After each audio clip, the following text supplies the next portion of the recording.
ரீசெண்டா நம்ம சீமான் அண்ணன் பேசின ஸ்பீச்ச நீங்க பார்த்திருப்பீங்க. அவர் வந்து ஆஸ் யூசுவல் எப்பயும் பேசுற மாரி பயங்கரமா பேசியிருக்காரு.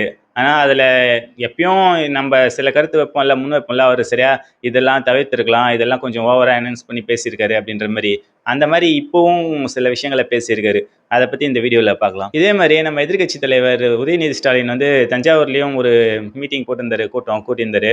ஸோ, அங்க அவரு பேசினதுமே ஒரு சில விஷயங்கள் வந்து கொஞ்சம் ஆபாசமா இருந்துச்சு. ஸோ, அத பத்தியும் பார்த்துடலாம். ஃபர்ஸ்ட்டு நம்ம எதிர்க்கட்சி தலைவர் நம்ம உதயநிதி ஸ்டாலின் இருக்காருல்ல, அவர் வந்து நீங்க என்ன வேணா பேசுங்க. இப்ப இருக்கிற கட்சி எப்பவுமே எதிர்க்கட்சினா அதானே ஆளுங்கட்சிய குறை சொல்லுவாங்க. அவங்க எது செஞ்சாலும் அது தப்புன்னுவாங்க. இல்ல ஒரு சில கட்சி ஒரு சில திட்டத்த வந்து வரவேற்பாங்க. ஸோ அந்த மாரி ஆஸ் யூசுவலா எப்பயும் பேசுற மாரியே பேசிட்டு போயிருக்கலாம். அத விட்டு கொஞ்சம் டபுள் மீனிங்காலாம் பேசுறது, இதெல்லாம் அந்த அளவுக்கு சரியா படலங்க. அப்படி என்ன பேசியிருக்காருன்னா, நீங்களே பார்த்திருப்பீங்க. நெறைய வீடியோஸ்லாம் ட்ரெண்ட் ஆயிருந்துச்சு. வைரலா போயிருந்துச்சு அவர் பேசினது.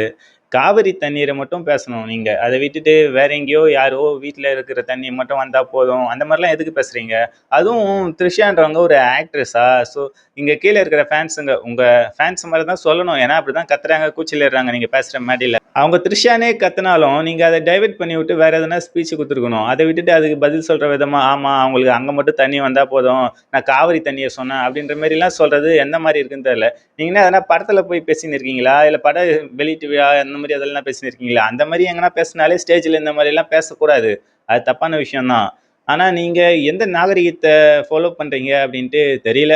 அதனால எல்லாருமே இது வந்து தப்புன்னு தான் நெறைய பேர் எதிர்த்தாங்க. நானுமே அதுதான் சொல்றேன். அவரு உதயநிதி ஸ்டாலின் பேசினது வந்து அந்த வார்த்தை வந்து கொஞ்சம் தப்பான வார்த்தை தான். அது எப்படி ஒரு பெண்ண இழிவா இந்த மாரி பேச முடியும்? ஸோ இதுக்கப்புறம் ஃபியூச்சர்ல அவரு ஒழுங்கா பேசுவாருன்னு நெனைக்கிறேன். உதயநிதி ஸ்டாலின் அவர் கையில எவ்வளோ பெரிய பொறுப்பு இருக்கு. அதெல்லாம் விட்டுட்டு இவரு இப்படி பேசின்னு இருக்காரு கொச்சையா. இது வந்து அந்த அளவுக்கு அந்த கட்சிக்கு வந்து நல்லதில்ல. ஏற்கனவே அந்த கட்சி மேல நெறைய பேருக்கு நம்பிக்கை இல்லாம தான் போயின்னு இருக்கு. இப்ப இந்த மாரி கன்டின்யூ பண்ணிட்டு வந்தாங்கனாக்கா, அவங்க ஸ்ட்ராட்டஜிலாம் ஃபாலோ பண்றாங்களா? என்ன ஸ்ட்ராட்டஜி யூஸ் பண்றாங்க அப்படின்ட்டு எதுவுமே தெரியலங்க. ஏன்னா, எனக்கு ஒண்ணுமே புரியல. ஏற்கனவே நம்ம டவுன்ஃபால் ஆயிட்டோம். கீழ வீழ்ந்துட்டோம். ஸோ அத ஏஞ்சி அதுக்கான ஸ்டெப்லாம் நம்ம எடுக்கணும்ல. ஏஞ்சி கரெக்ட்டா திரும்ப நடக்க, ஓட அந்த மாரி ட்ரை பண்ண பார்க்கணும்ல. அத விட்டு அப்படியே பார்த்துன்னே இருக்குதா? ஸோ அவங்க அப்படியே தான் இருக்கிற மாரி இருக்கு. அவங்க வீழ்ந்தவங்க ஏஞ்ச மாரியே தெரியல என்ன பொறுத்தவரைக்கும்.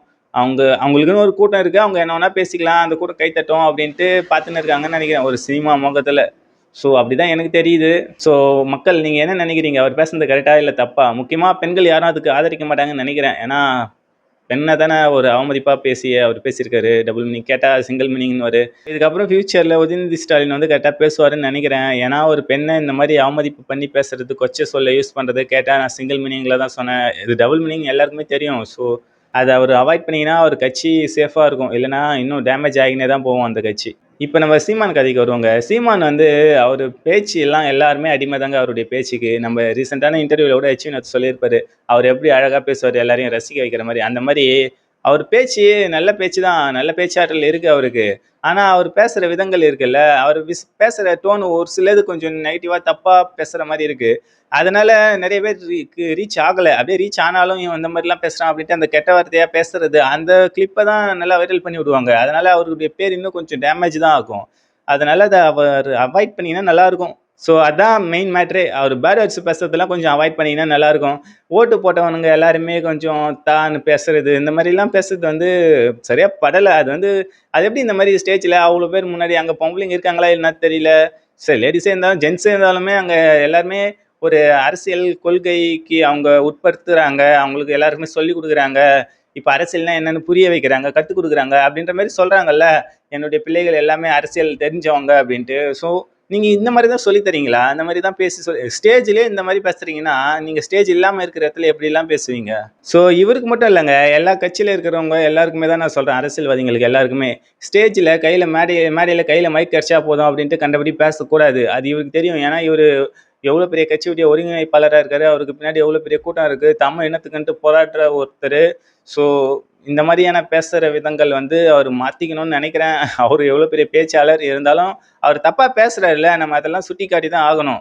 கண்டிப்பா எல்லாருமே இத எதிர்த்து தான் பேசுறாங்க. அவர் பேசின விதம் வந்து தப்பு. அந்த மாரி வார்த்தையெல்லாம் யூஸ் பண்ணியிருக்க கூடாது. மயிரு அப்படின்னு யூஸ் பண்றியா? அதெல்லாம் யூஸ் பண்ணிக்கோ. அதெல்லாம் கெட்ட வார்த்தைலாம் இல்லன்னு சொல்லிட்ட நீ. ஸோ நார்மலா அதெல்லாம் பெருசா ஒண்ணும் கண்டுக்க மாட்டோம். நீ என்னடா மயிரு கேட்கறது அப்படின்ற மாரிலாம் பேசிக்கிறியா? முதல்ல ஒருமையிலேயே பேசக்கூடாதுங்க. அவர் பேசுறது எல்லாமே ஒருமையில பேசுற மாரி தான் இருக்கு. "ஏய் வாடா, போடா" அப்படின்ற மாரி கொஞ்சம் ரெஸ்பெக்ட் குடுத்து பேசலாம்ல யாரா இருந்தாலுமே. அது அவாய்ட் பண்ணீங்கன்னா நல்லாருக்கும். இல்லன்னா அவரு இன்னும் கொஞ்சம் பின்னாடி தான் போயின்னு இருப்பாரு நிறைய பேருக்கு. அவரு ஒரு முக்காவாசி கரெக்டா நல்ல பாயிண்ட்டுங்கள அழகா பேசியிருந்தாலும், மீதி கால்வாசி வந்து ஒரு வேற மாரி கொஞ்சம் டார்க் மோட் மாரி போயிடுதா, அதனாலயே அந்த டார்க்கா பேசுறது எல்லாமே கொஞ்சம் அதாவது கத்தி பேசுறது, அப்புறம் இந்த ஒரு மாதிரி கெட்ட வார்த்தை யூஸ் பண்றது, இந்த மாதிரி பேசுறது மட்டும் வைரல் ஆயிட்டு அவர் பேர் நெகட்டிவா தான் போகும். ஸோ அதனால தான் சொல்றேன். அவர் வந்து இந்த மாதிரி ஒரு சில வார்த்தையை நெகட்டிவா பேசுறதுனால, அதாவது கெட்ட வார்த்தை யூஸ் பண்றதுனால, ஓவராலாவே அவர் அப்படிதான் அப்படின்ட்டு ப்ளேம் பண்ணிடுவாங்க. அதனால தான் அவர் வந்து பார்த்தீங்கன்னா, ஃபியூச்சர்ல அவர் கட்சி கொஞ்சம் வளர்ந்து வரும். இல்லைனாக்கா வளராது. இன்னும் கொஞ்சம் டவுன்ல தான் போகும். ஆனா அவர் பேசுனது வந்து ரொம்ப பயங்கரமான ஒரு மோட்டிவேஷனலான ஸ்பீச் தாங்க. 8% 4% அதை விட கம்மி. இந்த மாதிரிலாம் ஓட்டு சரிஞ்சுக்கினே வருதுல்ல. இது வந்து இந்த மாதிரி ரொம்ப மனசு கஷ்டப்படாம, என்னடா இது எவ்வளோ கஷ்டப்பட்டாலும் கீழே வீழுறமே ஏறி ஏறி அப்படின்ற மாதிரி ஃபீல் பண்ணாம நல்லா மோட்டிவேஷனலா பேசியிருந்தாரு. இப்போ வர தேர்தல் வரட்டும், வெறிகொண்டு இருக்கான்ற மாதிரி ஒரு மோட்டிவேஷனலா பயங்கரமா இருக்கு ஸ்பீச்சு. ஆனா நீங்க அத செயல்ல காட்ட மாட்டேங்கிறீங்க. அதுதான் இங்க பெரிய பிரச்சனையே. நீங்க எப்படி முன்னேறணும் அப்படின்றதுக்கான உங்க கட்சியுடைய கோட்பாடுகள கரெக்ட்டா வரையறுத்து வச்சுக்கின்னு, கொள்கைகள கரெக்ட்டா வச்சுக்கின்னு, கொள்கை இல்லாத பசங்கன்னு சொல்லியே அவங்கள முதலமைச்சர் ஆக்கிட்டீங்க. இப்ப நீங்க எவ்ளோ கொள்கை வச்சிருக்கீங்க ஸ்ட்ரிக்ட்டா, ஒண்ணும் புடுங்க முடியல. சொன்ன மாரி தான் சோசியல் மீடியாலயும் கேட்டுன்னு இருக்காங்க. இப்போ வட்டம் தேர்தல் இதில பார்றா அப்படின்ற மாரி வெறிகொண்டு இருக்கன்றதெல்லாம் மீம்ஸ்ல போட்டு கலாய்ச்சின்னு இருக்காங்க. வந்தா மட்டும் புடுங்கிடுவியா அப்படின்ட்டு. ஸோ அதனால நீங்க செயல்ல காட்டுங்க. பேச்சுலலாம் எதுவுமே காட்டாதீங்க. குறைக்கிற நாய் கடிக்காதுன்ற மாரி வெறும் சவுண்ட் மட்டும் விட்டுக்கின்னு, சும்மா பந்தா காட்டிக்கின்னு, நான் யார் தெரியுமா அப்படின்லாம் சொல்லிக்கிலாம் சுத்தின்னு இருந்தா வேலைக்கே ஆகாது. உங்களுடைய செயல்ல காட்டுங்க உங்களுடைய வேலைய. அதுதான் இங்க முக்கியம். அத விட்டு சும்மா பந்தா காட்டுறதெல்லாம் ஒண்ணுமே பயனில்ல. அதுவும் இல்லாம நீங்க கார் வாங்கி குடுத்தது சரி ஓகே கரெக்ட் தான். உங்க மச்சானோ யாரோ சொல்றீங்க. அன்பளிப்பா குடுத்ததுன்னு சொல்றீங்க. அது வரைக்கும் ஓகே தான். அதுக்கப்புறம் நீங்க பேசுறது, உங்க ஆத்தா, அப்பத்தா தாலி யார்தான் வாங்குனா அப்படின்னு கேட்கறது. இது வந்து ரொம்பவே தப்பான விஷயங்க. இப்போ ஒருத்தன் நார்மலா உங்களுக்கு எதிரி கூட இல்ல. உங்கள எதிர்க்கிறவங்க கூட இல்ல. இல்ல டிவிகேக்கு சப்போர்ட்டர் கூட இல்ல. நார்மலா மீம்ஸ் போடுறவன் இந்த மாரி எதனா மீம்ஸ் போடுறான்னு வச்சுக்கயேன், சும்மா இந்த மாரி அவர் கார் வாங்கியிருக்காரு, அவர்கிட்ட பணமே இல்லன்றீங்க, நிதி வாங்கி தான் கட்சிய நடத்துறாருன்றீங்க, இந்த மாரி பென்ஸ் கார்லாம் எப்படி வாங்குறாரு அப்படின்ற மாரி மீம்ஸ்ல எதனா போட்டான்னா வச்சுக்கயேன், நிதி காசு யூஸ் பண்ணி கார் வாங்கியிருக்காங்கன்ட்டு ஜென்ரலா போட்டிருப்பான். ஆனா நீங்க கேட்கிற கேள்வி அவனுக்கு உரைக்கும்ல. அந்த மாரி யாரெல்லாம் மீம்ஸ் போட்டாங்க, யாரெல்லாம் சோசியல் மீடியால அந்த மாரி கேலி கிண்டல் இது கேலி கிண்டல்லாம் எல்லாருமே பண்ணுவாங்க தான் பாலிடிக்ஸ்னு வந்துட்டா. அவங்க எல்லாருமே நீங்க மரியாதை இல்லாம இந்த மாதிரி பேசுறது வந்து அவங்களுக்கு கொஞ்சம் ஹேட் பண்ணும்ல. இன்னும் கொஞ்சம் ஹேட்டர்ஸ் தான் அதிகமாவாங்க. கேட்டா அப்படியே எனக்கு வேணாண்டா போடா அப்படின்னுவீங்க. அந்த மாதிரி சொல்லி சொல்லி தான் இப்போ உங்க கட்சியில யாருமே இல்லாம ரொம்ப கவலைக்கிடமா இருக்கு. ஒரு இடத்துல கூட உங்களால ஜெயிக்க முடியல. ஏங்க வந்து நின்னு 2 வருஷத்துல கட்சி ஆரம்பிச்சு முதலமைச்சராகி உட்கார்ந்துன்னு இருக்கான். 15, 20 வருஷமா என்னத்தான் பண்ணிட்டு ஒண்ணுத்துல கூட ஜெயிக்க முடியல. இன்னுமா நீங்க கத்துக்கினே இருக்கீங்க. ட்ரைனிங்ல இருக்கீங்க. இல்ல ட்ரை பண்ணிட்டு இருக்கீங்க. என்னதான் பண்றீங்க? அதான் இங்க கேள்வியாவே இருக்கு. ஸோ நீங்க பேசுற டோன மாத்தீங்கன்னா, ஸ்டார்ட்டிங்ல இருந்தே மாத்தின்னு கரெக்ட்டா இருந்தீங்கன்னா போதும். அண்ணாமலைலாம் எப்போ வந்தாரு கட்சியில பிஜேபில? அவரு கூட பாருங்க உங்களுக்கு பின்னாடி வந்தவரு. அவரு கூட ஒரு ஆதரவு கூட்டம் இருக்கு. அவரு எவ்வளோ அழகா பண்பா பேசுறாரு. அந்த மாரியாச்சும் பேசணும். அது கூட இல்ல. உங்களுக்கு பேச்சு திறமை இருக்கு. அது மதிக்கிறேன். ஆனா அது ஓவர் என்ஹான்ஸ் பண்ணிடுறீங்க அங்கங்க. அது கரெக்டான லிமிட்ல இல்ல. அதுதான் பிரச்சனையே. இந்த சூப்பர் ஹீரோ மூவிஸ்லாம் வரும்ல. இப்போ ஸ்பைடர்மேன்ல வந்துச்சு. அவனுக்குள்ள இருக்கிற ஒரிஜினல் பவர் எல்லாம் வெளியில வந்தா மான்ஸ்டர் மாரி மாறுறாங்கல்ல. ஹல்க், ஸ்பைடர்மேன்லாம்.